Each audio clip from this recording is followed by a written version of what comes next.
What's this? What's this? Two Salsa Fargos? Yeah, that's two Salsa Fargos, you see. A lot of you, some of you might know, a lot of you don't know that I bought a second Salsa Fargo. I think I bought this in August, and I've been using it for a little while. So you may ask, Marco, why did you buy a second Salsa Fargo? And using my crazy reasoning, the main reason is one of the most amazing things and wonderful things about Salsa Fargos is the fact that you can run pretty much every tire width under the sun. So from road width tires, 20 millimeter tires, 23 millimeter tires, all the way up to 2.3 to 2.4 inch tires. So I have a whole selection of tires, and I'll end up making a video on all the tires that one of the dangers of owning Salsa Fargos is you start buying tires because you can use so many different kinds, and because the bike is capable of riding in so many different types of terrain and conditions, you start accumulating tires. And the other thing is, say on a Saturday I go out on a ride and I have one type of tire on, and then the next day I'm like, oh, I want to do this ride, and it's a totally different ride and it needs a totally different type of tire. And then I'm like, oh, but I don't want to spend the time changing over the tires. So my solution was to buy a second Salsa Fargo so that I could have different tires on both bikes at the same time. So my dealer still had the Salsa Fargo 3 in stock in the same size that I needed, whereas this is a Salsa Fargo 2. So same frame, same handlebars, same shifters. There's some differences in the hubs, seat post, seat, that sort of thing. But essentially a very similar bike, same geometry.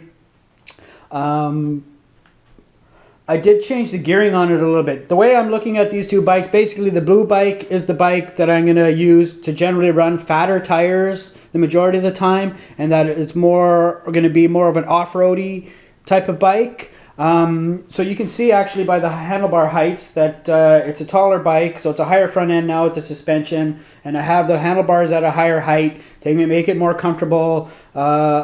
I find it more confidence inspiring for off-road riding, being a bit higher up like that. And then this green one, basically I'm looking at it more as a really aggressive road type bike. So I've set it up so it's a little bit lower, a little more leaning towards actually still trying to be aerodynamic on it, but again allowing me to run all of the same tire widths that the blue bike will. Right now I've got fat tires on both. I've got Schwalbe big ones on the green one. I've got Schwalbe Supermotos on the blue one, which are both basically stamped as 2.35 inch tires. As you can see, I've got this set up for commuting right now, so I have reflective on it. I have my lights. My rear flashes right now are on a charger charging, and right now it's completely dark in the morning when I ride to work and when I get to work.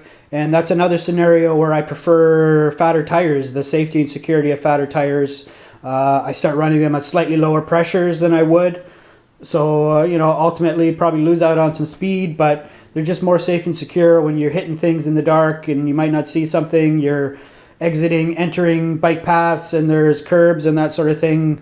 In the dark, I just find fatter tires much more confidence inspiring.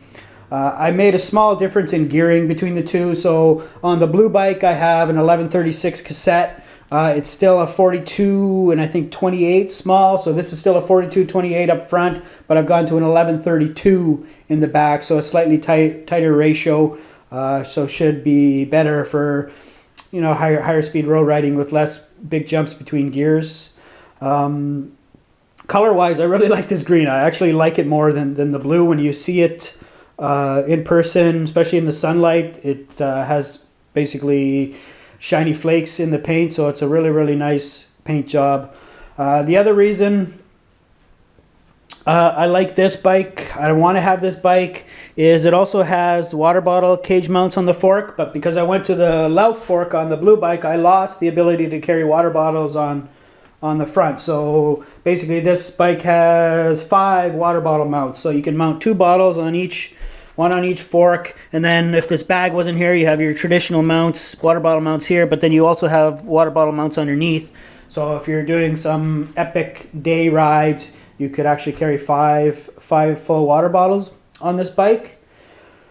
So the other reason, like the Cutthroat, the Salsa Cutthroat, that is, if it ultimately came down to it, that's the bike I want to have. That's the bike I'd like to replace these with. But the prices are on those bikes are just too high for me right now, especially with the exchange on the Canadian dollar.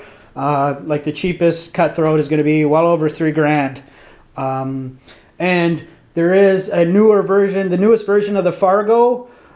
It is now capable of running 29 plus tires. So was it last year or the year before, they had the Deadwood, so they actually had a 29 plus drop bar bike for a season, I think it was, just to feel it out. And I think they sold all of the ones they made, but they didn't continue on with that bike. So what they basically did is now made the Fargo, the newest Fargo, the 2017, is capable of running 29 plus setup front and rear, which I think is really cool. It makes the bikes even more capable than it is.